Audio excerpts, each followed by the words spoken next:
Hey, hello everyone. Hope you all are doing great. Welcome back to my channel. My name is Mayuri and today we are going on a trip to Kolhapur. Yes, again Kolhapur. आता जे कोणी माझे videos regularly बघतात त्यांना वाटत असेल की काय यार एक व्हिडिओ झाल्यानंतर पुन्हा कोल्हापूर. तर त्यामागे खूप रिझन्स आहेत. फर्स्ट बिंग की तिथे होलसेल मार्केट आहे गांधीनगरचं, त्यामुळे तिथे कपड्यांची शॉपिंग किंवा अदरवाईज जी काही शॉपिंग असते ती होलसेल रेटमध्ये चांगल्यापैकी होते. सेकंड रिझन ज्योतिबाची यात्रा आहे, सो दर्शन घेण्यासाठी चाललो आहोत. आणि तिसरं म्हणजे फिरणंसुद्धा होतं म्हणून. तर मी ह्या व्हिडिओमध्ये जास्त प्लेसेस कवर करणार नाही आहे, कारण हे प्लेसेस मी ऑलरेडी त्यांचे व्लॉग्स बनवून चॅनलवरती अपलोड केलेले आहेत. तुम्ही वरती आय बटनवर क्लिक करून प्रत्येक व्हिडिओ बघू शकता इफ यू वॉन्ट. तर ह्या व्हिडिओची सुरुवात ह्या सुंदर घाट मार्गांमधनं झाली. Tips I highly recommend. जर तुम्ही कणकवली ते कोल्हापुराचा प्रवास करत असाल तर इन्स्टेड ऑफ फोंडाघाट तुम्ही गगनबावडा या मार्गानेच प्रवास करावा, कारण खऱ्या घाटाचा अनुभव हा ह्याच याने होतो. आणि फोंडा घाटाचं रस्त्याचं काम सुरू असल्यामुळे खूपच डिचॅक होतं, त्यामुळे इथून गेल्यावरती जरा व्यवस्थित जायला होतं. आणि हा घाट आहे त्यामुळे जर कोणाला घाटात गाडी वगैरे लागत असेल तर तुम्ही स्किप करू शकता, म्हणजे तुम्ही त्या मार्गाने जाऊ शकता. तो जरा घाट कमी आहे, पण हा घाट उंच आहे आणि खरा घाट जर अनुभवायचा असेल तर तो गगनबावडा घाटच आहे असं मला वाटतं. तर तुम्हीसुद्धा हे व्हिज्युअल्स बघू शकता.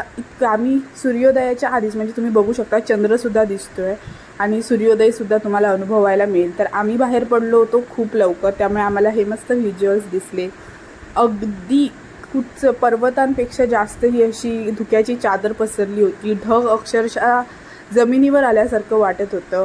आणि इथून हे सुंदर असं गगनगिरी महाराजांचं मंदिर दिसते. जर तुम्ही माझा व्हिडिओ बघितला नसेल, गगनगिरी महाराजांचा मठ किंवा गगनगड बघितला नसेल तर तुम्ही वरती आय बटनवरती क्लिक करून बघू शकता. मी पूर्ण एक डिटेल व्हिडिओ बनवला आहे.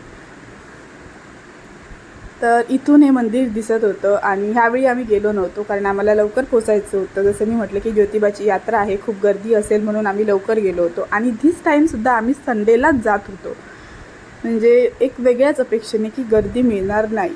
How is it possible? Sunday आहे आणि गर्दी भेटणार नाही, भयानक. तुम्ही पुढे बघालच की काय नेमकी गर्दी होती ती. तर तुम्ही घाट अनुभवा. आता या हलणाऱ्या व्हिडिओवरनं जर तुम्हाला वाटत असेल की काय नेमकं चालू आहे, तर जरी माझ्या चॅनलला 1 वर्ष झालं असेल तरीसुद्धा मी ह्या पूर्ण गोष्टीमध्ये नवीन आहे, स्वतःला नवीन समजते. कारण अजूनही मला ज्यावेळी गाडी चालू आहे त्यावेळी घट्ट मोबाईल पकडून मला अशी वेगळीच भीती वाटते की यार मी तरी पडेल, मोबाईल तरी पडेल असं सारखं वाटत राहतं. त्यामुळे मी अशी वेगळ्या प्रकारेच मोबाईल पकडते, त्यामुळे हे असं सारखं होत होतं.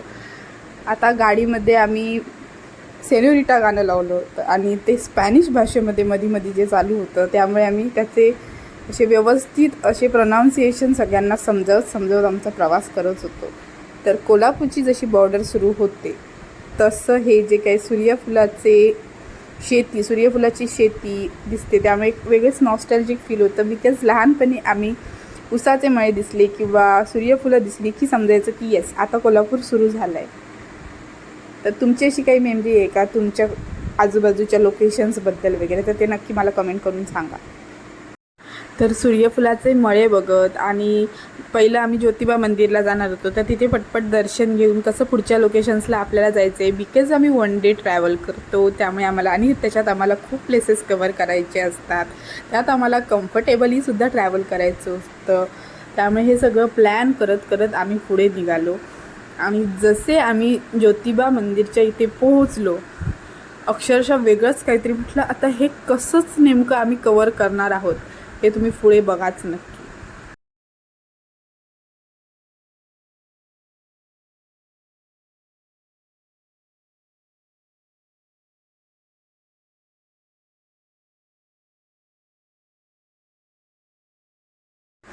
तर आम्ही मंदिरामध्ये 10:30 वाजता पोचलो. 10:30 पावणे 11च्या सुमारास आम्ही मंदिरामध्ये पोचलो. आणि पोहोचल्यावरती पूर्णपणे अशी नॉर्मल गर्दी दिसत होती, म्हणजे जी प्रत्येक पर्यटन स्थळी संडेच्या दिवशी असते तितकी गर्दी आम्हाला दिसली. आणि आम्हाला असं वाटलं की ओके आहे, म्हणजे आम्ही आमचं दर्शन वेळेत घेऊ आणि पुढच्या प्रवासाला सुरू करू. पण जसजसं आम्ही पुढे पाऊल टाकतोय मंदिरामध्ये, मंदिराच्या मुख्य प्रवेशद्वाराच्या दिशेने, तसतसं आम्हाला आमच्या स्वप्न मनोऱ्याचे एक एक मनोरा असा खाली कोसळताना दिसतोय. बिफोर दॅट आम्ही असं ठरवलं की आम्ही दोघांचा किंवा तिघांचा ग्रुप करून पुढे चालू, कारण गर्दी प्रचंड होती आणि सगळेजण सोबतच राहू, म्हणजे चालू तिघं पण सगळी सोबत राहू, म्हणजे आपण एका टायमिंगला जाऊन एका टायमिंगला येऊ, नाही तर मागे पुढे होणार नाही. तर मी, माझी बहीण आणि आमच्यासोबत एक काकी असे आम्ही पुढे चालू लागलो. तत्पूर्वी आम्ही तिथल्या एका वेंडरकडून एक झोपाळा घेण्याचं ठरवलं, विकत घेण्याचं, म्हणजे झाडाला लावायचा जो झोपाळा असतो तो. तर त्यांनी आम्हाला 2 प्रकारची, एक छोटी साईज एक मोठी साईज असे दाखवले. मोठ्या साईजचे त्यांनी रेट सांगितला 180 रुपीज आणि छोट्याचे सांगितले 120. आणि द प्रो बार्गेनर मी मागितलं मोठा झोपाळा फॉर 100 रुपीज आणि ते तयारसुद्धा झाले. तर मी खरंच त्यांना थँक्यू म्हणेन, कारण बार्गेनिंग करणारा, मागणारा काहीही रेटने मागतो, पण त्यांनी ते द्यायचं ठरवलं आणि हा झोपाळा खरंच चांगल्या क्वालिटीचा होता. आता जर कोण जज करेल की आपण त्यांच्याकडेच बार्गेन करतो, मॉलमध्ये का नाही करत, तर ब्रो, आम्ही मॉलमध्ये स्टील शॉपिंग नाही करत. First thing. Second thing, bargain करायचं तर आपला तो हक्क असतो, कारण आपल्याला ते ओरिजिनल रेट, म्हणजे जो एक वाजवी रेट असतो तो मिळतो, म्हणून bargain. So this is my explanation. तर तिथे आम्ही मस्तपैकी एक झोपाळा विकत घेतला आणि पुढे चाललो. पण आम्ही झोपाळा घेण्याच्या कालावधीमध्ये आम्ही जे ठरवलं होतं की आम्ही तिघं जाणार, सगळे कुठच्या कुठे फ्रॅक्शन ऑफ सेकंड्समध्ये डिसअपियर झाले. माझी बहीणसुद्धा, जी प्रो ट्रॅव्हलर आहे, म्हणजे आम्हाला स्वतःला प्रो ट्रॅव्हलर म्हणतो की आम्ही कुठच्याही गर्दीतनं कुठूनही घुसून कसेही कुठेही पोचू शकतो. ब्रो, आम्हाला असं झालं की यार गेले कुठे. मग आम्ही फास्ट चालू लागलो, आम्हाला सगळे भेटतील अशा ह्याने. आणि इथपर्यंत तुम्ही बघू शकता की चालायला वाट आहे, व्यवस्थितपणे सगळं चाललं आहे. पण जशा पायऱ्या सुरू झाल्या, आम्हाला आमच्या ग्रुपमधली सगळी मिळाली, कारण ती तिथेच होती. जसं मी म्हटलं की गर्दी होती, सगळी आम्हाला भेटली, आम्ही पुन्हा तिघं एकत्र झालो. पण जसे पालखी तिथून येऊ लागली तशी सगळी कुठच्या कुठे गेली, कारण सगळी गर्दी, तिथले सगळे पर्यटक, सगळे भाविक एका बाजूला गेले आणि पूर्ण गर्दी पूर्ण आवाराच्या एका बाजूला झाली. आणि मी ब्लॉग करायचं सगळं विसरूनच गेली. मी कुठे आहे, स्कार्फ, चष्मा सगळं सांभाळत कुठच्या कुठे गेले आणि माझ्यासोबतची कुठे गेली मला काहीही समजत नाही आहे. त्यामुळे त्याचे माझ्याकडे काहीही क्लिप्स नाहीत, कारण मी ब्लॉगिंग करायचं थांबवलं होतं. माझी बहीण मला कॉल करते, दीदी कुठे आहेस, आणि मी इकडे तिकडे शोधते कुठे आहे आणि मी कुठच्या कुठे दुसऱ्या दिशेने जाते, सगळीजणं कुठच्या कुठे जात आहेत. At the and me figure out केलं सगळं, मी पोहोचले माझ्या बहिणीपर्यंत. पण हे खरंच भयानक आहे. म्हणजे जे ट्रॅव्हल ब्लॉगर्स आहेत, ते ज्यांचं करिअर आहे यूट्यूबवरती डिपेंड, आणि त्यांना मी खरंच हॅट्स ऑफ म्हणेन, कारण एकतर ह्या उन्हामध्ये मेंटल बॅलन्स बनवून ठेवणं, त्याच्यात कॅमेरा हातात आहे, व्हिडिओला आपल्याला रिस्पॉन्ड करायचं आहे, बोलायचं आहे, सगळी इन्फॉर्मेशन द्यायची आहे. दिस इज अ बिग थिंग. त्यामुळे जर कोणाला वाटत असेल की काय यार मोबाईल घेऊन तर व्हिडिओ शूट करतायत, तर दिस इज नॉट दॅट इझी.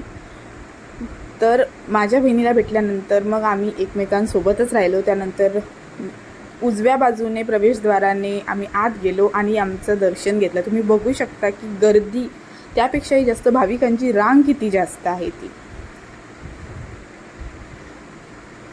तर आम्ही आमचं दर्शन घेतलं. त्याच्यानंतर जसं मी म्हटलं की आमचा ग्रुप विखुरला गेला होता, कोण कुठे कुठे आहे आम्हाला माहीत नव्हतं. आम्ही तिघीजणी एकत्र होतो. आम्ही आमचं दर्शन घेतलं, थोडा वेळ तिथे थांबलो, कारण प्रचंड गुलाल उधळला जात होता, खूप प्रसन्न वाटत होतं.